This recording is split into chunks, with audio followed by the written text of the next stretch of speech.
Hello everyone. तो कैसे हैं आप लोग? आई होप आप सभी अच्छे होंगे। जितने भी अभ्यर्थी एमपी टेट वर्ग 3 के ओबीसी होल्ड में फंसे हुए हैं, उनके लिए एक बड़ी खबर निकल कर आई है। आपको पता है कि वर्ग 3 के एक अभ्यर्थी मंगल सिंह और कई साथी अभी डीपीआई में जाकर के ज्ञापन दिया और अपनी मांगें रखी। तो वो जो महत्वपूर्ण मांगे हैं उसके साथ साथ यहाँ पर ट्वीट किया गया है जितेंद्र पटवारी यानी कि जीतू पटवारी जी के द्वारा, और इसके अलावा भी ट्वीट हैं वो भी मैं आपको दिखाऊंगा। तो बड़ी खबर क्या है उसके लिए आप लोग वीडियो के अंत तक बने रहें। सबसे पहले यहाँ पर देखिए, और यहाँ पर लीगल पॉइंट पर भी हम बात करेंगे, क्योंकि डिपार्टमेंट ने आज तक लिखित में कुछ भी नहीं दिया कि आप लोगों को क्यों रोका गया है। जब तक लीगल अगर कोई पॉइंट है तो रिटर्न में मिल जाना चाहिए कि आप लोगों को इस वजह से रोका गया है। तो बार बार जितने भी अभ्यर्थी वर्ग 3 के हैं वो भी परेशान नहीं होते, लेकिन डिपार्टमेंट और गवर्नमेंट दोनों से कोई भी पॉजिटिव न्यूज़ निकल करके नहीं आई है एमपी टेट वर्ग 3 वालों के लिए अब तक। जितने लोग भी गए तो कुछ ना कुछ बहाने बना दिए गए। पहले कहा गया कि हाई कोर्ट का आदेश आ गया है 4 अगस्त को। तो अभी लीगल पॉइंट पे बात करेंगे लास्ट में। पहले जो मांगे रखी गई हैं उन पर देखिए, और जिन्होंने ट्वीट किया है उन्होंने क्या क्या ट्वीट किया है वो भी आपको देखना होगा। अगर आप लोग इसी तरह से सोशल मीडिया में भी अगर आप एक्टिव रहते हैं, अपनी बात मंत्रियों तक पहुंचाते हैं, डीपीआई तक पहुंचाते हैं, तो आप लोगों का काम होना तय है, क्योंकि आप लोगों की जो काउंसलिंग है वो हो चुकी है। तो चलिए देख लेते हैं। एमपी में प्राथमिक शिक्षकों की काउंसलिंग में भाग लेने के बाद भी नियुक्ति नहीं दी गई। अब अगर आप लोग काउंसलिंग करवा लेते हैं, इसके बाद कौन सा रूल लगा रहे हैं मुझे कुछ समझ में नहीं आ रहा। आज भी अपनी मांगों को लेकर मध्य प्रदेश प्राथमिक शिक्षण उत्तीर्ण संघ को लोक शिक्षण संचालनालय के सामने प्रदर्शन हेतु बाध्य होना पड़ रहा है। बताइए। तो इन्होंने मुख्यमंत्री जी से कहा है कि उम्मीदवारों की इन मुख्य मांगों पर संज्ञान लीजिए। सबसे पहला और इम्पोर्टेंट, बिना कारण ओबीसी के नियुक्ति आदेश रुके हैं, उन्हें जारी किया जाए। अब हम बात करेंगे क्या सच में बिना कारण ही ओबीसी के जो नियुक्ति आदेश हैं उन्हें रोका गया है। तो बिल्कुल मैं आपको बताता हूं कैसे कि बिना किसी कारण के ही ओबीसी के जो नियुक्ति आदेश हैं एमपी टेट वर्ग 3 के, उनको बिना किसी कारण के रोका गया है। अगर कोई कारण है तो चाहे डिपार्टमेंट हो या गवर्नमेंट हो, कोई भी रिटर्न में आज तक वर्ग 3 के अभ्यर्थियों को जवाब नहीं दिया गया कि आपको इस वजह से रोका गया है। सिर्फ मौखिक रूप से बता दिया गया कि हाई कोर्ट का आदेश आया है तो हमने रोक दिया है। उस पर भी बात करेंगे कि अगर हाई कोर्ट का आदेश आया है तो आपको पता है एमपी पटवारी, इसकी जो भर्ती है वो वर्ग 3 के बाद की है, रिजल्ट भी बाद का है ना, ज्वाइनिंग भी बाद में ही हुई है वर्ग 3 की होने के बाद, लेकिन ओबीसी वालों को रोक दिया गया है। और जीएडी के आदेश की बात करें तो जीएडी का जो आदेश आया था वो जनवरी 2024 में आया है कि 87% पर भर्ती की जाए और 13% पर रोक रखा जाए। तो ये जो हमारी भर्ती है वो अगस्त में ज्वाइनिंग लेटर आ चुके थे सेकेंड काउंसलिंग के, अगस्त 2023 में। अब इसके बाद जब 2023 में अगस्त में इनकी काउंसलिंग हो चुकी है, पूरी प्रक्रिया भी पूरी हो चुकी है, जिला चॉइस हो गया, जिला सबको मिल चुका जितने भी अभ्यर्थियों को, उसके बाद उनसे स्कूल चॉइस फिलिंग करवाई गई। अब 2 पॉइंट यहाँ पर कोई सुनने को तैयार नहीं है, चाहे वो डिपार्टमेंट हो या फिर गवर्नमेंट के लोगों के पास पहुंचा जाता है, मंत्रियों के पास पहुंचा जाता है, तो वहाँ पर भी कुछ भी पॉजिटिव न्यूज़ नहीं मिलती है, ना ही कुछ भी पॉजिटिव मिलता है कि आप लोगों को ऐसा क्यों रोका गया है। और इस भर्ती में कोई रिजर्वेशन का केस भी नहीं चल रहा मध्य प्रदेश हाई कोर्ट में। वर्ग 3 की भर्ती में कोई भी रिजर्वेशन वाला केस भी नहीं चल रहा। और दूसरा पॉइंट ये भी ध्यान दीजिए कि जब भी ओबीसी को होल्ड किया जाता है तो आपको चयन लिस्ट में लाने के बाद नहीं किया गया। 2018 में भी होल्ड किए गए, लेकिन आपको चयन लिस्ट में नाम नहीं दिया गया। उसका रीजन ये था कि हाई कोर्ट में एक तो रिजर्वेशन का केस लगा हुआ था, जिन सब्जेक्टों में नहीं लगा हुआ था उन सबकी नियुक्ति आदेश बाद में जारी कर दिए गए। लेकिन जब होल्ड किया गया था तो होल्ड चयन लिस्ट के पहले ही कर दिया गया था, जिनका नाम चयन लिस्ट में आ चुका था उन सभी को नियुक्तियां दी गई थी। तो यहाँ पर चयन लिस्ट जिला मिलने के बाद, स्कूल चॉइस फिलिंग करने के बाद रोका गया है। तो यहाँ भी कुछ लीगल पॉइंट नहीं बन रहा।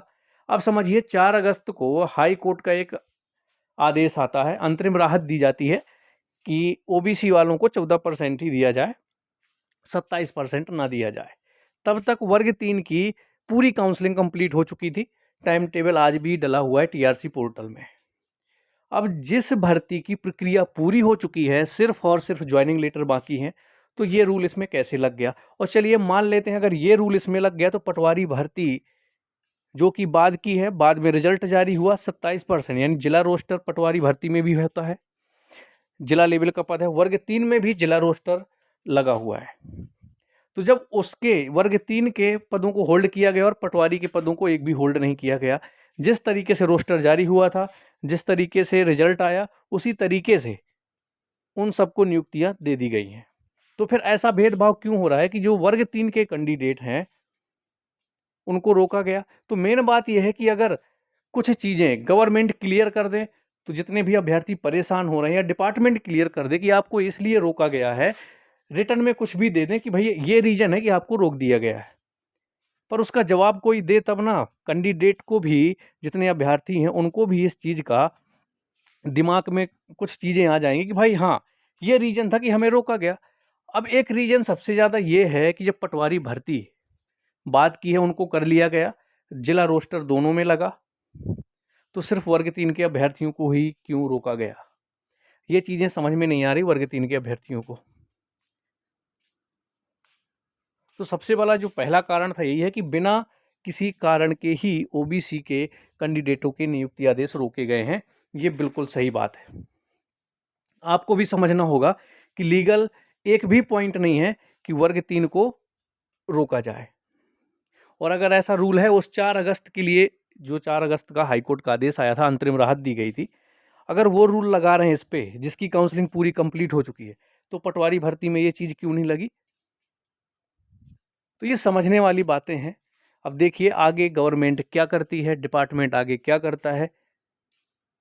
ओबीसी होल्ड वालों की जल्दी नियुक्ति आदेश आते हैं या नहीं भी आते हैं, कम से कम नियुक्ति आदेश आए या ना आए, लेकिन अभ्यर्थियों को ये राइट है कि उन्हें पता चले कि हमें रोका क्यों गया है और रिटर्न में दें। सिर्फ मौखिक रूप से कह देने से कुछ भी नहीं होता है, क्योंकि 4 अगस्त की वजह से अगर रोका गया है वर्ग 3 के अभ्यर्थियों को, तो पटवारी की भर्ती में भी 13% होल्ड लगना चाहिए था, लेकिन नहीं लगा।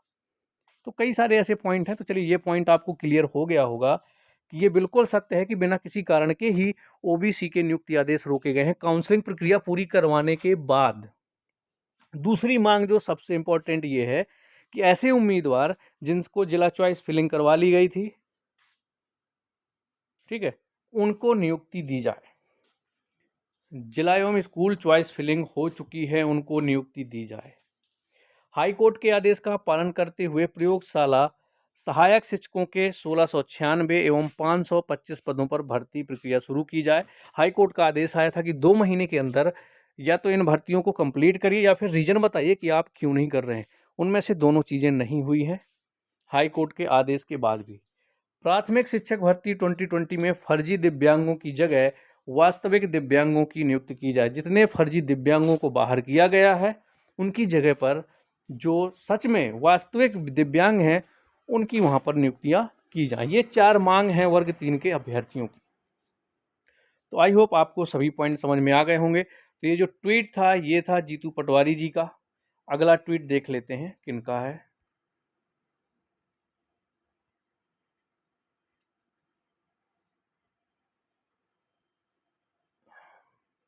एक सेकेंड, एक और ट्वीट था, वो भी ट्वीट यही किया गया है। उसमें भी यही ट्वीट किया गया है कि जो एमपी के प्राथमिक शिक्षक उत्तीर्ण संघ के अभ्यर्थी हैं, उन्होंने डीपीआई के सामने क्या किया, प्रदर्शन किया है। 1 साल हो गया नियुक्ति आदेश आए हुए सेकेंड काउंसलिंग को। 11 अगस्त को, सॉरी 10 अगस्त को ज्वाइनिंग लेटर इशू हो चुके थे सेकेंड काउंसलिंग के। फिर से अगस्त आने वाला है और अभी तक ओबीसी होल्ड में जिनको रख दिया गया था उनके आज तक नियुक्ति आदेश जारी नहीं किए गए हैं। तो चलिए कोई डाउट होगा तो कमेंट्स में बताइएगा। बाकी अपनी आवाज़ उठाते रहिए, जितने लोग आसपास के हों वहाँ जाइए, मिलिए, है ना, तो शायद कुछ हो जाए। मिलते हैं हम लोग नेक्स्ट वीडियो में।